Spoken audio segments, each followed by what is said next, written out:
tudo bem com vocês? Não sei vocês, mas eu já estava morrendo de saudade das nossas aulas. Meu nome é Laura e sou professora de História. E na nossa aula de hoje, no Dever em Casa na TV, vamos ver um pouquinho mais sobre os acontecimentos na Alemanha nazista durante a Segunda Guerra Mundial e as suas consequências. Para que vocês, estudantes e professores da rede, possam se organizar, essa é uma aula do 9º ano dos anos finais. Hoje vamos trabalhar com a habilidade que descreve e contextualiza o processo de emergência do nazismo e do fascismo, a consolidação dos estados totalitários e as práticas de extermínio como o Holocausto. E o nosso objetivo de hoje é compreender o estado nazista relacionando com o Holocausto. Antes de começarmos nossa aula, aproveita e já marca sua presença. É bem fácil, basta apontar a câmera do seu celular para o QR Code que está aparecendo aqui na tela. Agora que você já marcou sua presença, se prepara porque a Segunda Guerra Mundial já vai começar. Após a Primeira Guerra Mundial, em 1918, os países europeus estavam devastados com os efeitos da guerra. 10 anos depois, ainda tentando se recuperar, a Bolsa de Valores de Nova York quebrou, gerando a pior crise financeira da história. O mundo inteiro foi afetado e, dentre eles, a Europa não ficou diferente. A situação era tão tensa em países como a Alemanha, por exemplo, que para se aquecer, as pessoas preferiam queimar dinheiro a tocos de madeira por ser mais barato. Isso irá desencadear uma crise política e social muito grande. E já que estamos falando da Alemanha, vamos dar uma relembrada o porquê da situação do país ter ficado tão tensa assim. Após a Primeira Guerra Mundial, o país foi considerado o único culpado pelo conflito. Foi criado o Tratado de Versalhes, um documento com vários tópicos de punição à nação germânica. Dentre eles, o país perdeu uma parte do seu território, que serviu de criação para a Polônia, o exército foi diminuído e perdeu seu poder bélico, e a nação foi obrigada a pagar pelos danos causados pela guerra. Só para vocês terem noção, o valor dessa dívida foi algo em torno de 56 milhões de euros. Sim, é muito dinheiro. E só para vocês entenderem, essa dívida terminou de ser paga em 2010. E em 1929, a Alemanha já estava quebrada por conta da Primeira Guerra Mundial. Será nesse cenário perfeito para a ascensão de regimes fascistas. Em meio a esse mar de crise, apareceram figuras com uma boa oratória, isso é, que falavam bem em público e que faziam uso de discurso nacionalista. Usavam de bodes expiatórios como causas únicas de grandes problemas e romantizavam o passado daquela nação.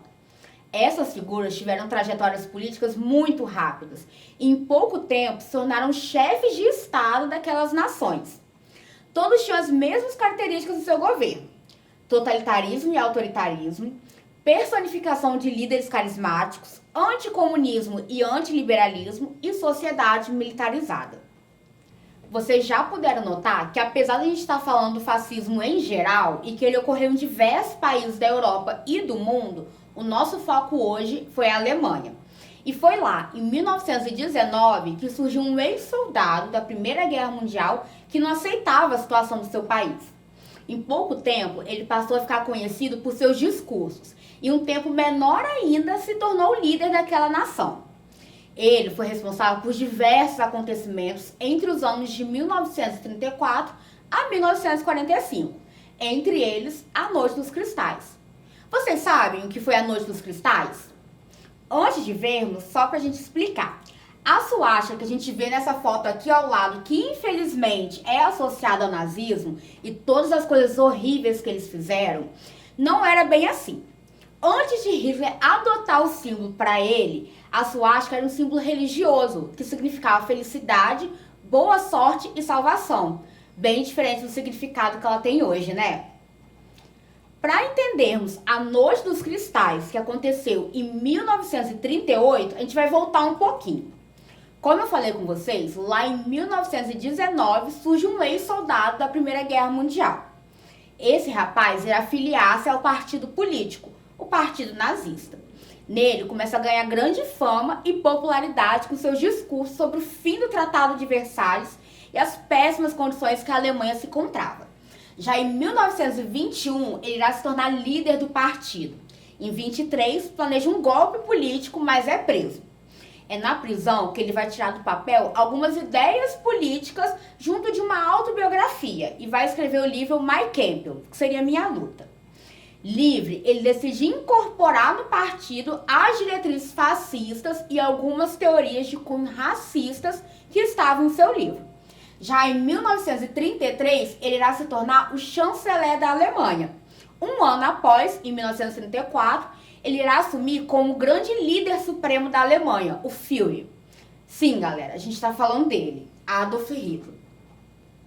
Assim que chegou ao poder, Hitler começou a fazer diversas mudanças na Alemanha. O país parou de pagar a dívida imposta pelo Tratado de Versalhes e também parou de respeitá-lo. O objetivo dele era criar o Terceiro Reich. Isso é, Reich significa império ou nação. E ele considerava o período em que a Alemanha estivera dentro do grande império germânico como o Primeiro Reich. Já o segundo foi durante o processo de unificação do país. E ele tinha a ambição de fazer o Terceiro Grande Reich, que seria um novo grande império alemão. Para isso, ele invadiu países como a França, a Bélgica, Holanda e até a Áustria. A essa altura, a Segunda Guerra Mundial já havia começado. De um lado estava Itália, Japão e Alemanha, e do outro França, Inglaterra, União Soviética e Estados Unidos. Enquanto o governo alemão seguia com o plano de expansão para a criação do Terceiro Reich, dentro do país algo pior acontecia. A gente viu que no livro que Hitler escreveu enquanto estava preso, existiam algumas ideias racistas.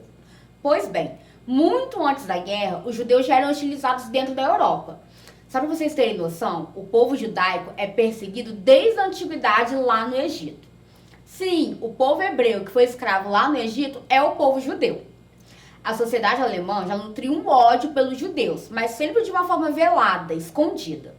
Quando Hitler chegou ao poder e começou a espalhar suas ideias antissemitas, isso é, contra os judeus, toda aquela sociedade se sentiu livre para expressar o ódio à comunidade judaica.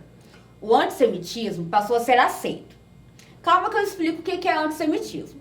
O povo judaico se denomina como semitas, que significa aqueles vindos de Sem, o filho de Noé. Logo, o antissemitismo é o ódio aos semitas, os judeus. E foi nesse contexto de ódio que em 9 de novembro de 1938 aconteceu a Noite dos Cristais. Em Paris, um oficial alemão havia sido morto por um jovem judeu. E na noite de 9 de novembro, lá na Alemanha, tudo parecia um ataques separados, vindos da população como forma de protesto pelo ocorrido. Mas, na verdade, já existia um plano em ação. Durante os dias 9 e 10 de novembro, mais de 250 sinagogas, que são os templos religiosos judaicos, foram queimadas. Cerca de 7.000 estabelecimentos pertencentes a judeus foram destruídos. Cemitérios, hospitais e escolas judias também foram atacados, além das dezenas de judeus que foram mortos. Isso tudo sem a interferência da polícia ou qualquer autoridade, e também com o aval da população. O evento ficou conhecido como a Noite dos Cristais, devido à quantidade de vidro quebrado que amanheceu nas ruas da manhã do dia 10 de novembro. Na manhã seguinte, 30.000 judeus alemães do sexo masculino foram presos pelo crime de serem judeus e enviados a campos de concentração, onde centenas acabariam morrendo. Algumas mulheres judias também foram detidas e enviadas para prisões locais. Estabelecimentos comerciais de judeus não puderam ser reabertos, exceto os que passaram a ser gerenciados por não-judeus. Além disso, foi imposto toques de recolher aos judeus. Após a Noite dos Cristais, os adolescentes e crianças judias passaram a ser barrados em museus, parques e piscinas e também foram expulsos das escolas públicas. Isso tudo era um aviso de que o pior ainda estava por vir. Nas teorias racistas espalhadas por Hitler estava da raça ariana. Calma que eu explico. A teoria da raça ariana dizia que os alemães eram descendentes de uma raça pura, os arianos, e que essa raça de pessoas perfeitas era muito pequena e deveria ser protegida. Só para vocês terem noção, em 1935 foram criadas as leis de Nuremberg. Elas falavam que era crime o casamento entre judeus e não judeus, com a justificativa de poluição racial. Com isso, os judeus, aqueles que segundo Hitler era o motivo das crises enfrentadas pela Alemanha, passaram a ser enviados primeiro para os guetos, que eram bairros destinados apenas para judeus. Seus bens foram apreendidos, casas e comércios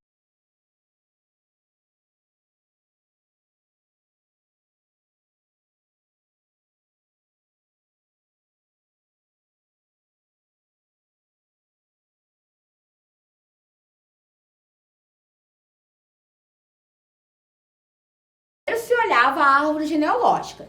E depois eles vão fazer essa seguinte medição do crânio, orelha e nariz. Porque, segundo eles, os traços arianos eram diferentes dos traços dos não arianos.